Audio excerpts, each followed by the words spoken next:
Está creando eso que se llama nuevo orden mundial, aunque fuera de las teorías conspirativas es muy sencillo definirlo. El nuevo orden mundial no es otra cosa que la implantación de un poder supranacional, basándose precisamente en esas organizaciones supranacionales que están creadas desde el fin de la Segunda Guerra Mundial, en concreto a raíz de los pactos de Bretton Woods, año 44. Tenemos la Unión Europea, Fondo Monetario Internacional, Banco Mundial, la ONU misma y todas sus subdivisiones. Y lo que está claro que busca es implantar una nueva humanidad, un único mundo, con un único gobierno, con una única religión, un único sistema económico. Pero para eso tenemos que eliminar el ser humano anterior. Por eso esos pilares que son los fundamentales: relativismo moral, laicismo, ideología de género, entre otros tantos. Podemos añadir aborto, ahora viene la eutanasia, con el objetivo de desprogramar al ser humano que existía antes, implantar un nuevo código de valores y poder empezar a implantar el transhumanismo, que es al que vamos. Vamos en lo que llaman también la cuarta revolución industrial, que es la implantación de un sistema robótico basado en inteligencia artificial que controle todo aquello que antes era de alguna manera esporádico en el ser humano. Para eso necesitamos, como les decía, formatear, eliminar la antigua civilización, en este caso la civilización cristiana, los valores cristianos, e implantar una nueva serie de valores que permita a las nuevas juventudes que entren perfectamente en esa nueva realidad. Para esto es lo que llaman, entre otras cosas, la Agenda Global 2030 o la Agenda del siglo XXI. Las Naciones Unidas han promovido la Agenda 2030 y esta debe de mantenerse como la guía central. Lo sorprendente y lo llamativo es que está todo perfectamente entrelazado y todo perfectamente conectado, porque si tocamos todos los puntos, la salud, la educación, la ciencia, todo eso les va a permitir guiar, digamos, todo de forma paralela, todo hacia un mismo punto. Aunque en la realidad, obviamente, sabemos que hay gobiernos nacionales, en la práctica, gran parte de estos gobiernos nacionales para nada están trabajando para el bien de sus naciones, sino que trabajan precisamente para los intereses de estos globalistas. Lo hemos visto con el gobierno de Sánchez, lo estamos viendo en otros países, por ejemplo, también en Iberoamérica. El mundo al que vamos es fruto de una ingeniería social perfectamente planificada y perfectamente implantada. La implantación primero es ideológica. La ideología sirve primero para desestabilizar una nación. Si nos atendemos, por ejemplo, a Yuri Bezmenov, el antiguo agente del KGB que emigró a Estados Unidos y que contó precisamente esos procesos por los cuales se puede desestabilizar una nación, que es desestabilización, desmoralización, crisis y normalización, estamos viviendo perfectamente esas etapas. Hemos tenido una desestabilización, ahora estamos en la fase de desmoralización, que es volver a las naciones contra sí mismas, la endofobia, el odio a nuestra cultura cristiana, el odio a la misma biología, la misma realidad biológica hombre y mujer, para hacer que la población esté completamente confundida y que sea mucho más fácil guiarlas a un nuevo punto. Es la mentalidad de rebaño. Ahora bien, primero es la ideología, segundo es lo demás: implantación social, económica, política, tecnológica, medioambiental, sanitaria, alimenticia. Todo esto está perfectamente diseñado en la página del Foro Económico Mundial. Tienen perfectamente diseñado cuál va a ser el nuevo mundo. No dejan nada fuera. El aborto es algo que está en la Agenda Global 2030, que está incrustado en el ADN de los globalistas y que lo quieren promocionar a todo coste. El aborto, para que lo entendamos, es una política de Estado. El aborto se aplica desde el año 74 a través del informe de Kissinger, que viene precedido de un informe de la Fundación Rockefeller del año 72, que viene precedido de unas declaraciones de Robert McNamara, el que fue secretario de Defensa con Nixon y que en el año 68 pasó a ser presidente del Banco Mundial. ¿Qué pasa? Obviamente, si entendemos esto como una política de Estado, obviamente no se puede vender al resto de la población diciendo: ustedes van a dejar de tener hijos porque a nosotros nos interesan los recursos que ustedes tienen.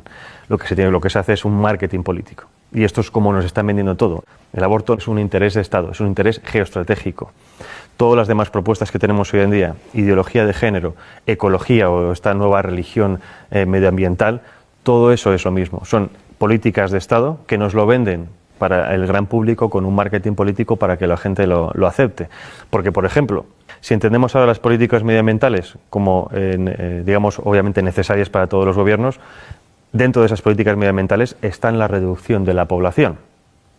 Nos lo venden como un bien necesario, es decir, si seguimos creciendo vamos a destruir el planeta, por lo tanto dejen ustedes de tener hijos, porque si no este ritmo es inaguantable. Nos venden la ideología verde como algo necesario, pero que dentro de esa ideología verde contiene todas estas políticas de Estado que nos lo quieren vender para, obviamente, controlar a la población. Con el objetivo precisamente de desestabilizarnos para poder tener el control completo sobre nosotros. No hay nada más fácil que dominar que una población enfrentada entre sí. Por eso es tan importante entender cómo funciona la aplicación de las políticas, cómo funcionan las élites supranacionales, para poder entender qué tipo de política se nos está aplicando a nivel nacional y local. El enemigo a abatir por esta élite supranacional o globalista no es otra cosa que el ser humano. Es decir, hay un desprecio absoluto por parte de las élites por el ser humano corriente, no solo en las élites supranacionales, también las tenemos en las élites nacionales. Y obviamente para destruir a esa parte de la población, no en el sentido físico, sino en el sentido psicológico, hay que atacar obviamente sus creencias, sus bases morales. Y en este caso, primero es destruir las naciones y obviamente la religión. Hay un objetivo que es crear una religión única. Es decir, las religiones tradicionales son un escollo para ese nuevo orden mundial, para la consecución de ese poder político. Si eliminamos la religión, estamos eliminando obviamente una vía de escape muy humana que de alguna manera evita que llegues al control mental de las personas. Podremos controlarlas físicamente, pero la religión permite que esas personas se puedan evadir a otro plano y obviamente también contienen unos códigos ético-morales muy firmes que están completamente enfrentados ante los códigos morales que nos quieren implantar. En este caso, la religión católica o la Iglesia católica es el enemigo a batir desde hace siglos. Ya no solo hablo de la masonería, sino de muchísimas personas. Es decir, es necesario hacer caer esa civilización cristiana para poder implantar una nueva civilización. El objetivo en general cuando hablo de la humanidad es el control absoluto de la población, pero no solo hablo de control, digamos, policial, sino control de lo que se consume, de lo que se piensa, de lo que se educa, de lo que se ve. Más o menos yo creo que todo el mundo tiene en la cabeza esta realidad porque es un poco lo que estamos viendo. Nos censuran las redes sociales, nos censuran medios de comunicación, censuran incluso en los mismos colegios y esto no es otra cosa que poner barreras. Entonces necesitan acabar con todo eso para poder tener el control. Obviamente cuando hablo de Soros como uno de los principales promotores de este nuevo orden mundial, lo dejo muy claro, uno de los principales, o digamos una de las caras visibles. Yo creo que si conocemos a Soros tanto, es porque a Soros se le permite mostrarse. ¿Con esto qué quiero decir? Con esto digo que los verdaderamente poderosos están en la sombra. Ahora bien, si Soros, digamos que trabaja en el lado social, quiero decir la sociedad civil, es decir, es un experto en modificación de conciencias. Para eso trabaja en la ventana de Overton. La ventana de Overton es una herramienta que nos permite transformar lo imposible en un hecho factible.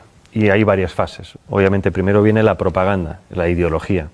Para eso se crean y se financian think tanks, fundaciones, asociaciones que generen supuestos documentos científicos, oficiales, estudios, etcétera, de los cuales después se hagan eco los medios de comunicación.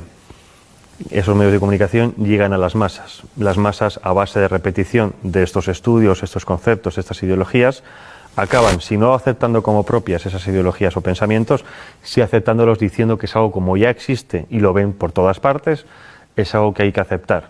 Una vez llegamos a esa tercera fase, viene la cuarta fase, que es la de los políticos.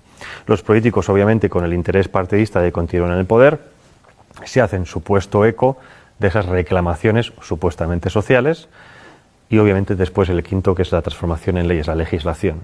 Entonces, esos 5 pasos es lo que se ha seguido con muchísimas cosas. Tenemos el aborto, tenemos el matrimonio homosexual, ahora tenemos ya ha empezado la eutanasia y el siguiente paso es la pedofilia. Y esto es pura matemática, es ciencia política y siempre funciona. Entonces, si nos atenemos a que esto sirve para aplicar ciertas cosas, ¿qué es lo que ha hecho Soros a nivel social? Lo mismo. Ha financiado ONGs, asociaciones, fundaciones, ha financiado medios de comunicación, ha financiado a políticos e incluso ha financiado a instituciones como por ejemplo puede ser la Unión Europea o el European Council on Foreign Relations, que es la versión europea del CFR norteamericano, que es el principal lobby de la política exterior norteamericana, en este caso en Europa. Entonces, si tienes los 5 pasos o los 4 pasos de los 5 en tu mano, es mucho más fácil modificar la realidad de los ciudadanos precisamente porque toca todos esos palos. Si nos vamos a instituciones supranacionales, ¿cuál es el papel de la ONU, de la UE? Es muy parecido. Bueno, el Banco Mundial obviamente es la gestión económica mundial, lo mismo parecido del Fondo Monetario Internacional a la hora de préstamos. El control económico y los préstamos sirven para el chantaje económico de las naciones. Hay muchísimas naciones africanas que se han quejado precisamente del chantaje económico, de dinero supuestamente de ayudas al desarrollo, siempre dependiendo de cuestiones como, por ejemplo, la implantación del aborto, la implantación de la ideología de género, de educación sexual temprana para los niños, etcétera, etcétera. La OMS ha sido fundamental para la implantación de la idea de que existe una pandemia mundial, y si no hubiera sido por la OMS, en este caso por Tedros Adhanom, no se hubiera creado o no se hubiera llamado un confinamiento mundial.